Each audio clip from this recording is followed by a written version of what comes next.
Hello everyone. We have been talking about various resampling methods.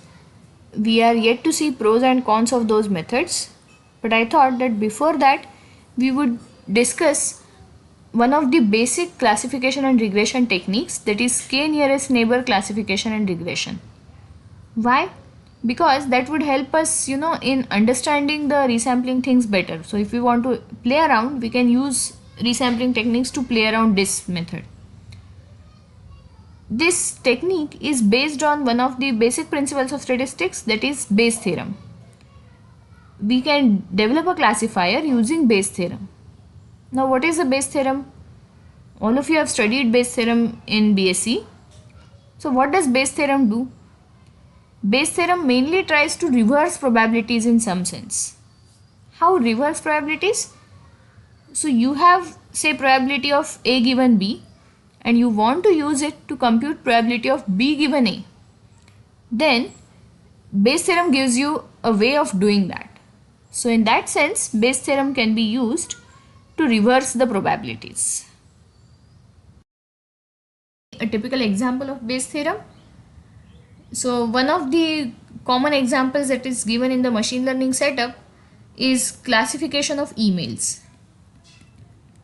So classification of emails can be easily done using Bayes theorem. What do I mean by classification of emails? So let us start with the very basic classification: junk email or spam email and useful or regular email. Okay, so any email can be categorized in one of these two classes, junk or spam, and useful. So you know that when we open an inbox, some of our emails are automatically transferred to junk and some of our emails are in the useful category. Nowadays the filter is quite accurate, but in the earlier days sometimes useful emails used to end up in junk, or junk emails used to end up in the proper inbox. In fact, even today, if you have noticed, sometimes if you mark a useful email as spam, if you feel that a particular email is spam, there is an option in Gmail which says mark as spam. So you have an option to mark an email as spam. Similarly, you have an option to move a junk email back to your inbox. Supposedly junk email back to your inbox. So why does this happen and how does this happen? Of course, Google doesn't have enough engineers who can read all the emails and classify them as junk or useful. It's not practically possible, and of course it would be a violation of privacy also. Then how does this happen? So one of the simplest ways in which we can understand this process is via Bayes theorem. So how? What I am interested in is, given a new email, I am interested in understanding what is the probability of this email being spam. Okay. So given a new email means what? Given basically the text of that email. So given text of a new email, if I can compute probability of that email being spam, and if that probability turns out to be close to 1, then we can definitely say that okay, this email is most likely spam email. On the other hand, that means that probability of that email being useful given the text is close to 0, because these two are complementary probabilities, right? So I want to compute something like this. So how does Bayes theorem come in picture? You know, Bayes theorem is useful when your sample space can be divided into partition. So suppose my partition is something like this. So this is, say, useful emails and these are spam emails. Okay, I have not taken 50-50 partition because, as you might be knowing, spam emails are much larger in number than useful emails. Okay, so suppose I have something like this. Let us say I want to generate now my own spam filter. How would it work? So maybe I take a random sample of, say, 10,000 emails from my own inbox. Okay, suppose I have taken random sample of 10,000 emails from my own inbox, and maybe it turns out that out of these 10,000, 9,000 emails are actually spam emails and 1000 emails are suppose useful emails. Okay, suppose. So what does it mean? It means that as far as my inbox is concerned, prior probability of an email being spam is 9000 upon 10,000. Okay, so it is 0.9, and prior probability of an email being useful would be 1 minus this, so it would be 0.1. Okay, now I know these prior probabilities. What else I know? I know that I want to use the email text.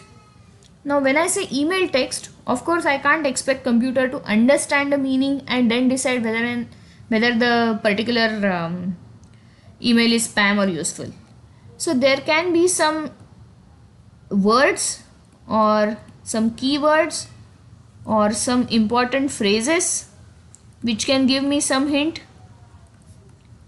Okay, for example, a typical word that is found in spam emails is lottery or inheritance. Sometimes you get emails claiming that okay, the person has received large inheritance and he needs your help to move that money abroad, something like that.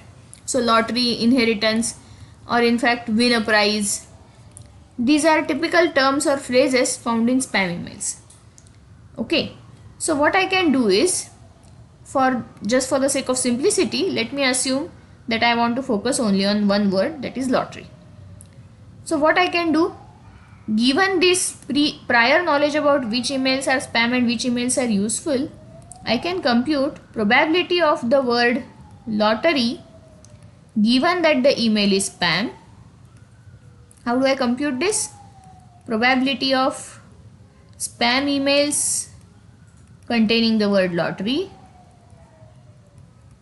and upon marginal probability of spam emails, right? Conditional probability equation I am writing. So how would I do this? Basically I would see out of 9000 spam emails, how many emails contain the word lottery. So suppose 5000 spam emails had the word lottery. So this 5 by 9 becomes my conditional probability of the word lottery occurring given that the email is spam.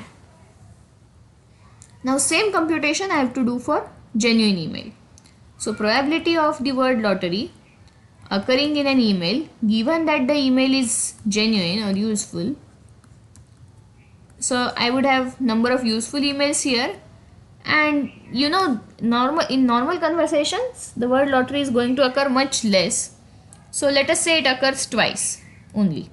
So this 2 by 1000 becomes my probability. So 0.002 becomes my probability of the word lottery being present in useful emails. Now finally what I want is, suppose it turns out that a new email that I have received has the word lottery. Then I can compute probability of that email being spam given that it contains the word lottery. How do I compute this? This is where Bayes theorem comes in picture. So I would use probability of lottery given spam into probability of spam, marginal probability of spam, upon this same probability, entire numerator, okay, plus probability of lottery given genuine email into marginal probability of an email being genuine. So now I know everything on right hand side, correct? So probability of lottery given spam I know is 5 by 9. This probability I know is 0.9 upon 5 by 9 into 0.9 plus 0.002 into 0.1. So if I compute this probability, whatever number I get is the number that I am interested in. And if this number is close to 1, then we would say that send that email to spam folder. Okay. Hence, sometimes, so it's actually a probabilistic decision. Hence, sometimes it is possible that a genuine email may end up in spam folder or a spam email may end up in genuine folder. So this I explained only on the basis of one person's inbox consisting of 10,000 emails. But every day Gmail or Google is going to handle many emails. So of course their database goes on improving. As the corpus goes on improving, these probabilities, estimates of these probabilities become more and more accurate. After all, these are estimates based on the given corpus or given data set. So these estimates become more and more accurate, and as a result the accuracy of the classifier increases. So saying that if probability of lottery given text, sorry,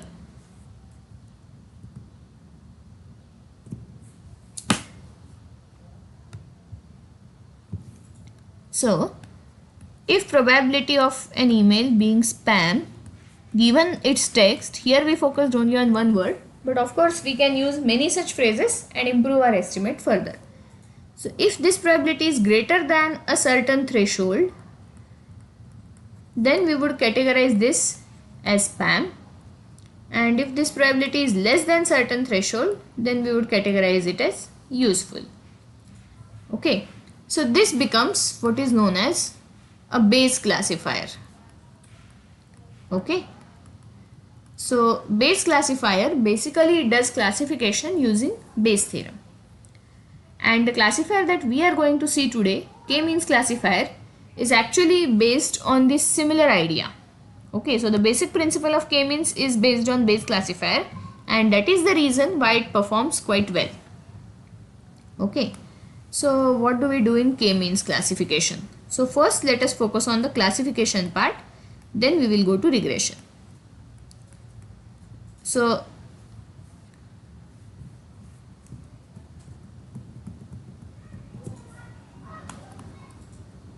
k nearest neighbors classification. K nearest neighbor classifier. This is the first thing that we want to try. So as you can see the name, what are the important keywords here? First of all, we are going to talk about classification. Classification means my response is going to be categorical, and the classification would be done based on k nearest neighbors. Okay, data on k nearest neighbors. Okay.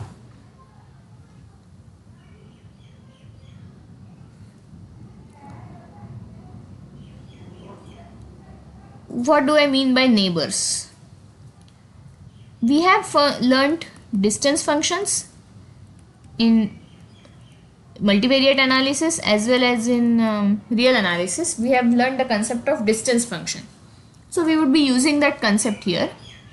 Suppose I have observation 1, observation 2 up to observation n. These observations can either be univariate or multivariate. We don't have to bother about that. Using these observations, I can compute distance of each observation from its neighbor. So basically I can compute a distance matrix where distance O1 O1, O1 O2 up to O1 ON. Second row is O2 O1, then O2 O2 up to O2 ON, and so on. Last row would be distance of ON with O1, ON O2 and ON ON. Okay. The usual properties of distance matrix that we saw in cluster analysis would hold. The diagonal entries would always be 0, and off diagonal entries can be greater than or equal to 0. Have to be greater than or equal to 0, and the matrix has to be symmetric. So now what I am going to do, let us focus only on O1. In each observation I am going to have response variable. Okay.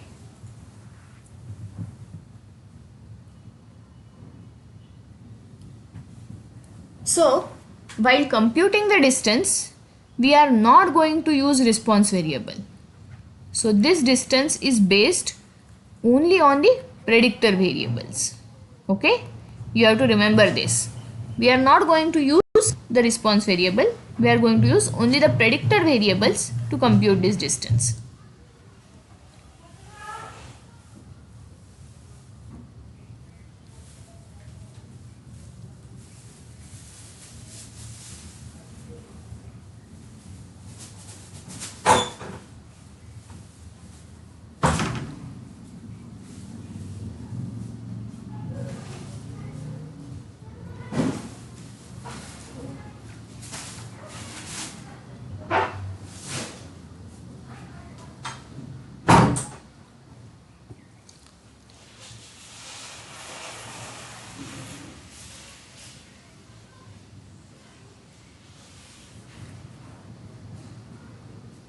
So the distance is computed only on the basis of predictor variables. The response variable is kept aside. Let me fix some k. So let me take say k as 5. Generally k is taken odd number. We will see why. Now what I'll do is, if I want to compute y hat for the first observation, what I would do? I would first focus on distance of the first observation with all the other observations, that is first row of my distance matrix. Now in this first row I know this entry is 0, so I'll ignore it, but from the remaining entries I would see which are the 5 lowest or smallest entries. Okay, why 5? Because I am taking k equal to 5. So basically I have to talk about k lowest distances. Suppose observation 2, observation 5, observation 18, observation 7 and observation 9. These 5 are the lowest distances. Then what we would do? We would check class of each of these observations. Let us assume that we are in the binary setup. That is, my y takes values only 0 and 1. And suppose O2 comes from 0 class, this also comes from 0 class, this comes from 1 class, this comes from 0 class and this comes from 1 class. Now what I know is, I have located k nearest neighbors of the first observation, and out of those k neighbors, 3 neighbors are from class 0 and 2 neighbors are from class 1. So majority of the neighbors are from class 0. Hence, in that case, I would put my y hat at 0. Is it clear what I am trying to do? So, let me explain the procedure again. Given any observation, first locate k nearest observations or k nearest neighbors. So, basically, compute distance of that observation from all the other observations and see which k observations are closest to it. Then check majority class for these k nearest neighbors. Check majority class for k nearest neighbors. So if we are in the binary setup and if we take k to be odd, then we would always get a majority class. There won't be any question of ties. That is the reason why generally in the binary setup k is taken as odd. Because if I take k is even, then it may happen that we get equal number of neighbors in either class. So we'll have to choose randomly in such a scenario. Okay. Of course, if I have more than one class, then so if I have 3 classes, then ideally I should take k which is not a multiple of 3. But still there can be a two-way tie. Okay, it need not be a three-way tie, but there can still be a two-way tie. Okay, so this is the principle of k nearest neighbor classification. Now, what are some of the important points here? See, when I am talking of training data, ideally I shouldn't ignore this 0, because we know that in the training setup, I can have that observation itself in the data. So one of my neighbors would be always that observation itself. So if suppose this is the 5th largest, I would remove it and O1 would always be in picture. Okay. So when I am talking of training data, I should not leave that observation out. So one of the neighbors is always that observation. What happens because of it? One important thing is, if I talk about say one nearest neighbor, then I will always get y as y hat, because every observation would be nearest neighbor of itself. Okay, if I want to find only one nearest neighbor and if I am in the training set, so every observation would be closest to it itself. So it would be the nearest neighbor of itself. As a result, I would always get y equal to y hat. Hence, in one nearest neighbor scenario, training error is always 0. Okay, this is an important point. Why training error is 0 in one nearest neighbor setup. Now, how do I compute for test observation? For test observation, we have to locate k nearest neighbors from the training data. Because if we try to locate neighbors from the test data, we don't know their responses. So we have to restrict ourselves to nearest neighbors from the training data. Okay. As a result, test error need not be 0 even in one nearest neighbor setup. Okay. Let us try to solve one small example. We have seen cluster analysis of fruits, so let us take something similar. Okay.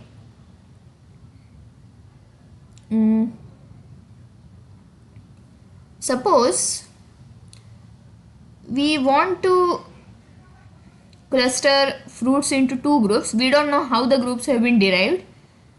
So I have group indication, group 1, group 2, etc. and I have some variables on the basis of which possibly these groups have been created. The variables are, let us say, size. We are going to have 3 levels of size: small, medium, large. And then taste. We are going to have 2 tests, sweet and sour. And let me take number of seeds. So either no seed, one seed, or multiple seed. Okay. So let me consider name of the fruit here. So generally people like to start with mango. Whenever I have given this example in class, people start with mango, then maybe apple, then maybe watermelon, orange, and let's say grape. So I have 5 observations in this is my training set. Okay, this is my training set. So mango, size is medium, taste is sweet, and seeds, number of seeds is 1. For apple, size is medium, taste is sweet, number of seeds is multiple. So let me say 2. 2 here means multiple, not necessarily 2. So this is for apple, this is for mango. For watermelon, size is large, taste is sweet, and seeds, number of seeds is again multiple. For orange, size is medium, taste, let us say sour, because it's a citric fruit, let me take sour taste, and number of seeds is again multiple. Grape, let us take seedless grapes, let us take sour taste. Grapes are sour for the fox, so let us take that, and the size is small. Okay.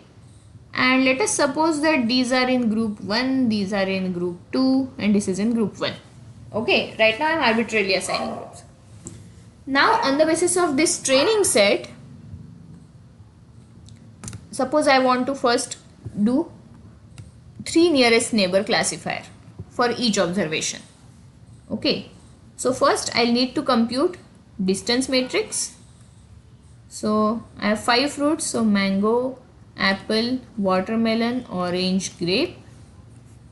Mango, apple, watermelon, orange, grape.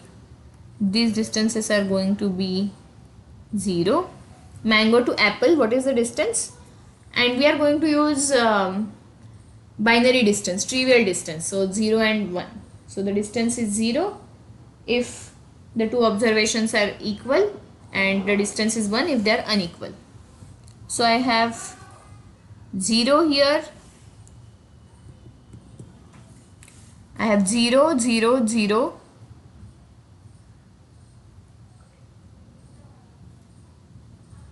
I have 0, 0 and 1. So the distance between mango and apple is 1. Okay. Then mango and watermelon. So I would have 1, 0, 1. So distance is 2. Mango and orange, I'll have medium medium, so 0, 1 and 1. So the distance is 2. And mango and grape, 1, 1, 1. So the distance is 3. Okay, so let me compute this 1, 2, 2, 3. Now distance of apple from others. So apple to watermelon is 1, 0, 0. So apple to watermelon distance is 1. Orange, apple to orange. So this is 0, 1 and 0. So basically 1. And then apple to grape.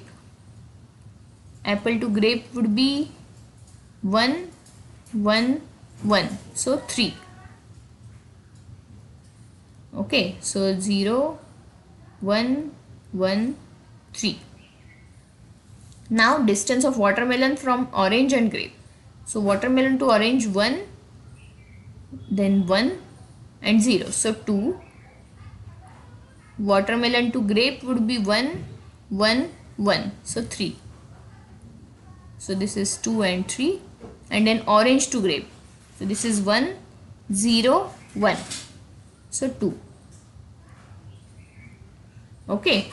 This is my distance matrix. Let me copy this distance matrix so that it is, slightly better visible. So mango, apple, watermelon, orange and grape. So mango, apple, watermelon, orange, grape. So I have 0, 1, 2, 2, 3.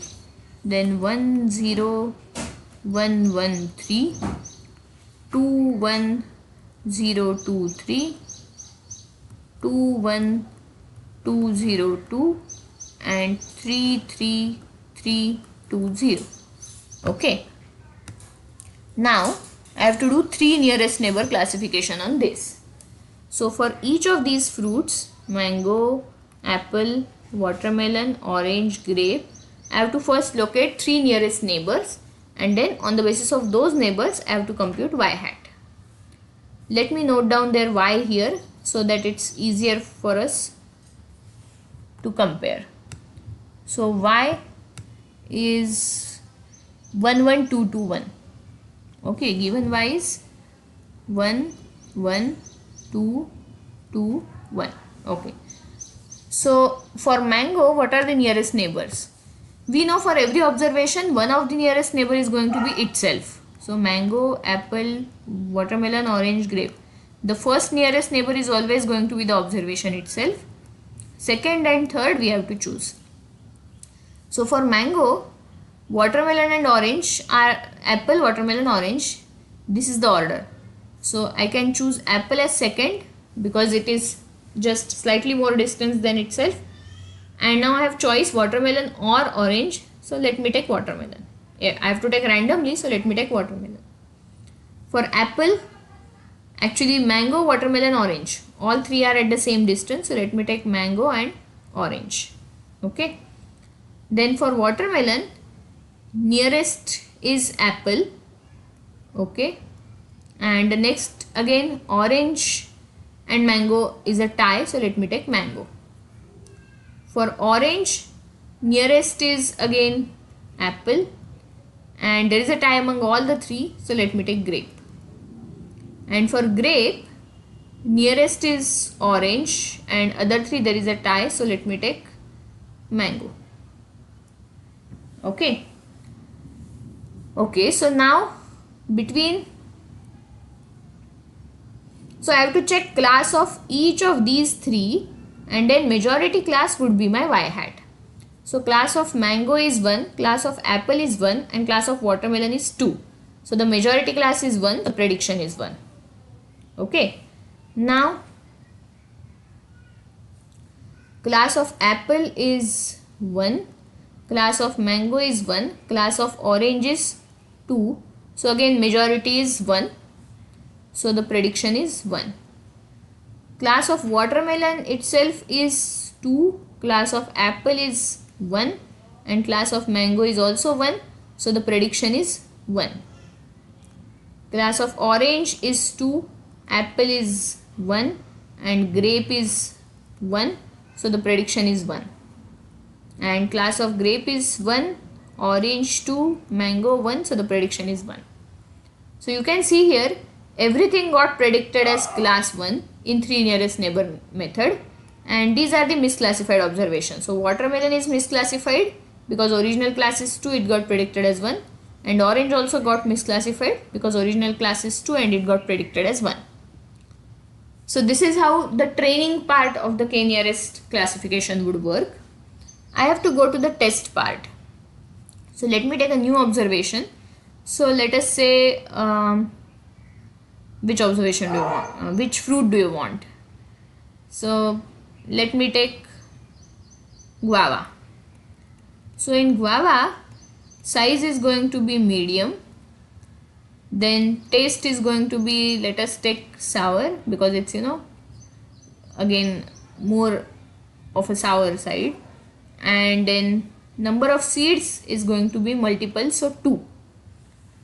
So now I have to take distance of guava from each of the original observations and then decide which are the 3 nearest neighbors. So let me write down here my new observation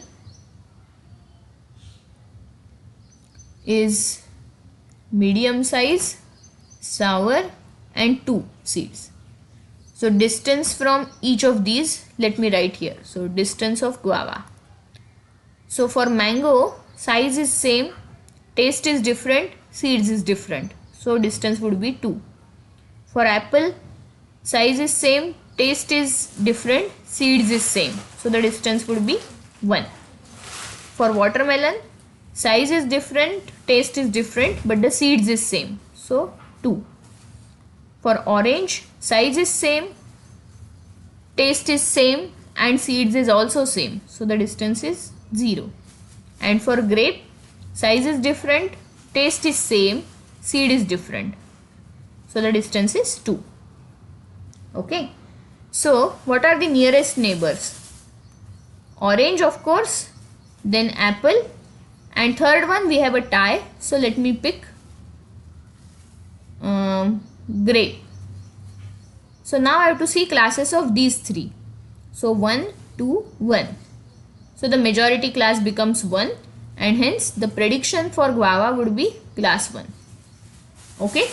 This is how the test business work, means classification for a test observation in k-nearest neighbor setup. Is everyone clear with k-nearest neighbor classification? Okay. We will see pros and cons of this method later, but as you can see, it mainly depends on Bayes theorem. How? You know some sort of you are computing some sort of posterior probability of this observation based on given data points. So you compute probability of each class given the neighbors and you assign that observation to the majority class. Okay. So this is k-nearest neighbor classification. Now let me describe similarly how k-nearest neighbor regression would work.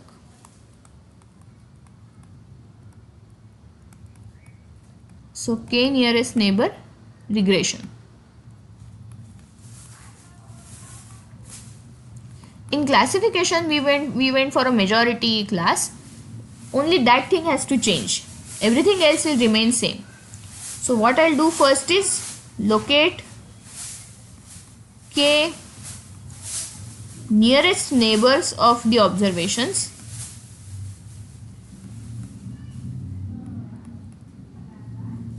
Locate k nearest neighbors of the given observation, and then here I can't take majority class because I am now not in the classification setup. So I will have continuous response y. So compute average of the responses of these k observation. Average of the responses of these k observations.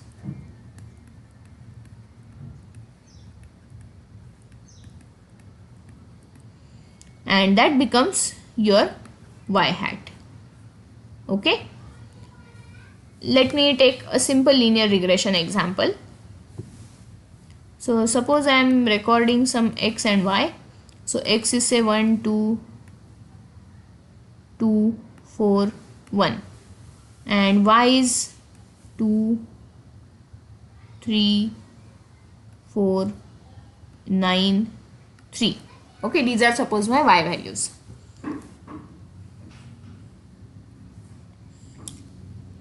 And let us again go for 3 nearest neighbor. So what happens in the 3 nearest neighbor setup here?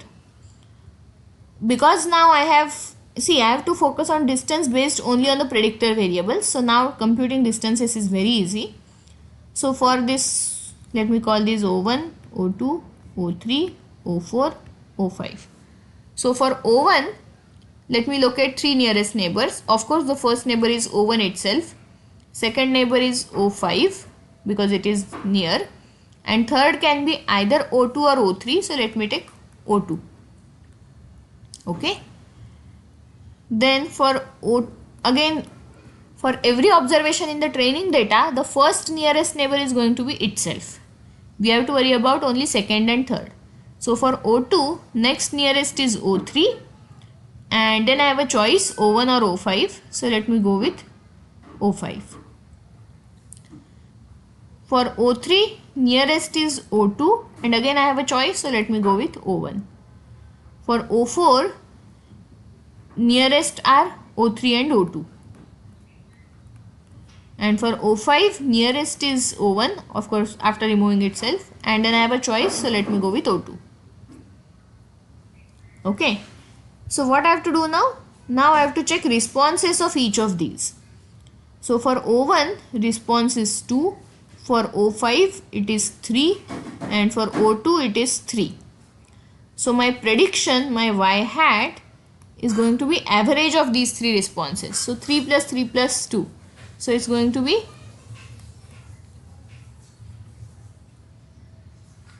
8 by 3.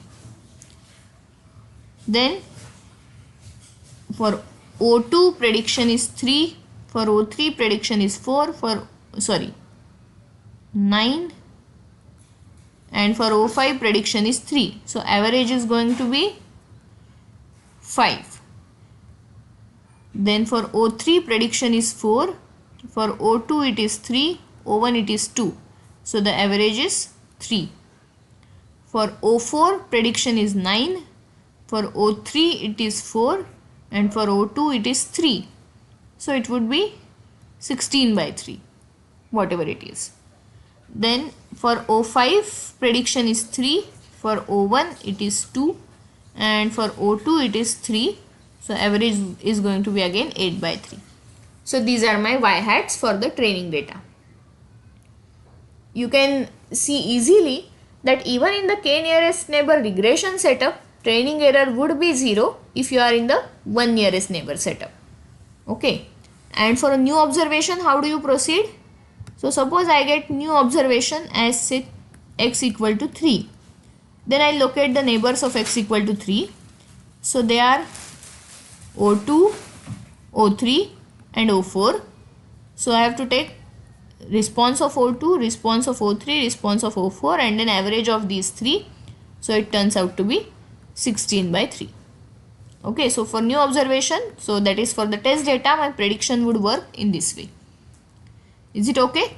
So this is k nearest neighbor regression. So I hope both the things are clear to you, how k nearest neighbor classification works and how k nearest neighbor regression works. Okay. Now your job is to try and write a code for this. Okay. So try and write code for k nearest neighbor classification. You can use the distance matrix command, dist command, that is fine. So k nearest neighbor classification. Perhaps you can try it on iris data, and then k nearest neighbor regression. For this,